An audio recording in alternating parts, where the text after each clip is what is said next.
الحمدللہ رب العالمین والصلاة والسلام علی سید المرسلین وعلی آلہ وصحابہ اجمعین، اما بعد، بسم اللہ الرحمن الرحیم۔ والفجر ولیال عشر والشفع والوتر، صدق اللہ العظیم۔ السلام علیکم ورحمۃ اللہ وبرکاتہ۔ سامعین، میرا آج کا موضوع ہے ماہ ذوالقعدہ کی فضیلت اور عشرہ ذوالحجہ میں کیے جانے والے چند خصوصی اعمال جو کہ باعث اجر و ثواب اور قرب الہی کا ذریعہ ہے۔ اور اللہ تعالیٰ نے ہم پر خصوصی فضل کرم کیا کہ عبادت کے لحاظ سے کچھ مہینے اور دن ترتیب دے دیے، اور اسلامی مہینوں کے لحاظ سے 12واں مہینہ ذوالحج کا مہینہ یعنی کہ حج والا مہینہ کہلاتا ہے۔ رمضان مبارک اللہ تعالیٰ کی رحمتوں، برکتوں، سعادتوں کا نورانی مہینہ ہے کہ یہ بلا شبہ دعاؤں کی قبولیت والا مہینہ ہے۔ یہ گناہگاروں کی بخشش و مغفرت کا مہینہ ہے۔ اس ماہ کے آخر میں مسلمان تشکر کے طور پر عید الفطر مناتے ہیں، اور یہ مسلمانوں کا، ہم سب کا مذہبی تہوار ہے۔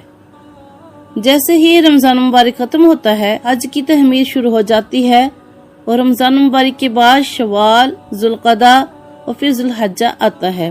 گویا شوال اور ذوالقعدہ حج کی تیاری کے مہینے ہیں، جبکہ ذوالحجہ بذات خود حج والا مہینہ ہے کہ حج ایک عالمگیر اور ہماگیر اجتماع ہوتا ہے کہ عالم اسلام کے مسلمان ایک جگہ جمع ہو کر ہر رنگ نسل سے بے نیاز ہو کر بین الاقوامی سطح پر اخوت اور باہمی اتحاد کا عملی مظاہرہ کرتے ہیں، مناسک حج ادا کرتے ہیں۔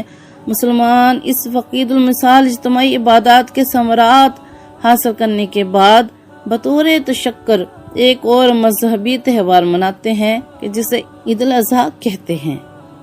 خوشی کے دونوں تہواروں میں مماثلت پائی جاتی ہے کہ عید الفطر میں فطرانہ نماز عید ادا کرنے سے پہلے غریبوں، مسکینوں، بیواؤں، یتیموں میں تقسیم کیا جاتا ہے، اور عید الاضحیٰ کی نماز کی ادائیگی کے فوراً بعد مسلمان قربانی میں مشغول ہو جاتے ہیں۔ دونوں مذہبی تہواروں کا بنیادی مقصد اللہ تعالیٰ کا شکر ادا کرنا ہے۔ قرآن پاک میں اللہ رب العزت نے ذوالحجہ کی ابتدائی 10 راتوں کی عظمت و شان ظاہر کرتے ہوئے سورہ فجر میں اس کی قسم ذکر فرمائی اور ارشاد فرمایا، والفجر ولیال عشر، قسم ہے صبح کی اور 10 راتوں کی، والشفع والوتر، اور قسم ہے جفت اور طاق کی۔ 10 راتوں سے مراد کون سی راتیں ہیں، اس کی وضاحت اس سے مبارکہ میں وارد ہے۔ سیدنا حضرت جابر رضی اللہ تعالیٰ عنہ نبی کریم علیہ الصلوۃ والسلام سے روایت کرتے ہیں کہ نبی کریم علیہ الصلوۃ والسلام نے ارشاد فرمایا، 10 راتوں سے مراد ذوالحجہ کی 10 راتیں ہیں، اور وطر سے مراد 9ویں ذوالحجہ عرفہ کا دن ہے، اور شفع سے مراد 10ویں ذوالحجہ یوم نحر ہے۔ اور حدیث مبارکہ میں نبی کریم علیہ الصلوۃ والسلام نے بھی صحابہ کرام کو اس مہینے کی تعظیم کرنے کا حکم دیا، اور ترمذی شریف کی حدیث مبارکہ میں نبی کریم علیہ الصلوۃ والسلام کا ارشاد پاک ہے، حضرت سیدنا ابو ہریرہ سے روایت ہے، آپ صلی اللہ علیہ وسلم نے ارشاد فرمایا کہ ذوالحجہ کے ابتدائی 10 دنوں میں کی جانے والی عبادت اللہ کی بارگاہ میں دوسرے دنوں میں کی جانے والی عبادت سے زیادہ محبوب و پسندیدہ ہے۔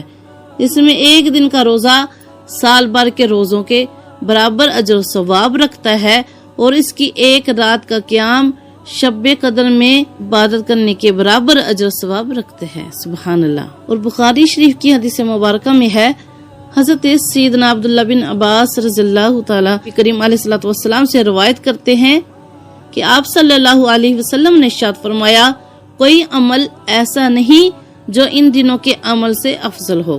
صحابہ اکرام نے عرض کیا، اور جہاد؟ نبی کریم علیہ الصلوۃ والسلام نے ارشاد فرمایا کہ جہاد بھی نہیں سوائے اس مجاہد شخص کے جو اپنی جان و مال کو خطرے میں ڈال کر دشمن سے مقابلہ کرے اور کچھ لے کر واپس نہ لوٹے۔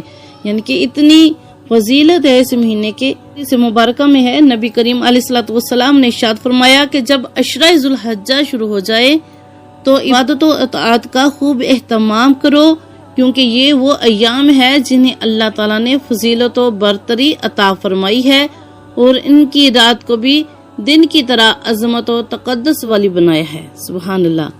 ان دنوں میں چونکہ حج کے اعمال انجام دیے جاتے ہیں، اور حجاج کرام احرام کی حالت میں ہوتے ہیں، اس لیے ان سے ایک قسم کی مشابہت اختیار کرتے ہوئے بطور خاص قربانی کرنے والوں کے لیے مستحب ہے کہ یکم ذوالحجہ سے قربانی کا جانور ذبح کرنے تک ناخن تراشنے اور بال کترنے سے اجتناب کرے کہ نبی کریم علیہ الصلوۃ والسلام نے ان ایام میں ناخن تراشنے اور بال کترنے سے منع فرمایا ہے۔ صحابان نصاب ایام قربانی میں لازمی طور پر صرف اللہ کی رضا کے لیے قربانی کا اہتمام کرے کہ عید الاضحیٰ کے دن اللہ کے پاس محبوب ترین عمل قربانی کرنا ہے۔ جانور کا خون پہلے مقام قبولیت میں پہنچتا ہے، اس کے بعد زمین پر گرتا ہے کہ حدیث مبارکہ میں ہے، حضرت ابو عبداللہ بن عباس رضی اللہ تعالیٰ عنہ سے روایت ہے کہ نبی کریم علیہ الصلوۃ والسلام نے ارشاد فرمایا کہ جو شخص اللہ کی راہ میں خالص نیت سے ایک جانور قربان کرتا ہے،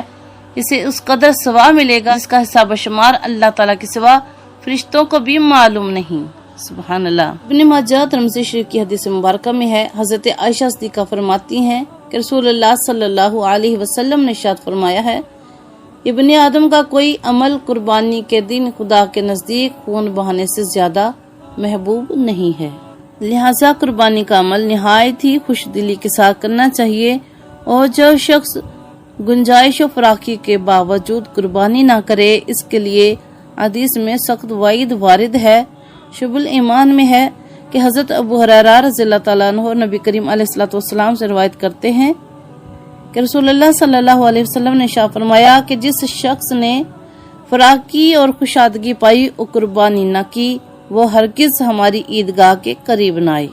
اور قربانی ایک ایسی عبادت ہے جو کہ حضرت سیدنا آدم علیہ الصلوۃ والسلام کے زمانے سے لے کر نبی کریم علیہ الصلوۃ والسلام کے زمانے کی شریعت میں جاری ساری ہے، اور اللہ رب العزت نے نبی کریم علیہ الصلوۃ والسلام کو ارشاد فرمایا، اِنَّا أَعْطَيْنَاكَ الْكَوْثَرَ فَصَلِّ لِرَبِّكَ وَانْحَرْ، کہ حبیب بے شک ہم نے آپ کو کوثر عطا فرمائی، بس اپنے رب کے لیے نماز پڑھیے اور قربانی کیجیے۔ قربانی جہاں حضرت سیدنا ابراہیم علیہ الصلوۃ والسلام کی یادگار ہے، تو وہیں سنت حبیب پروردگار بھی ہے۔ اللہ رب العزت نے اپنے پیارے حبیب کو قربانی کرنے کا حکم دیا کہ قربانی جب نبی کریم علیہ الصلوۃ والسلام پر واجب ہے تو آپ کی امت پر بھی واجب ہے۔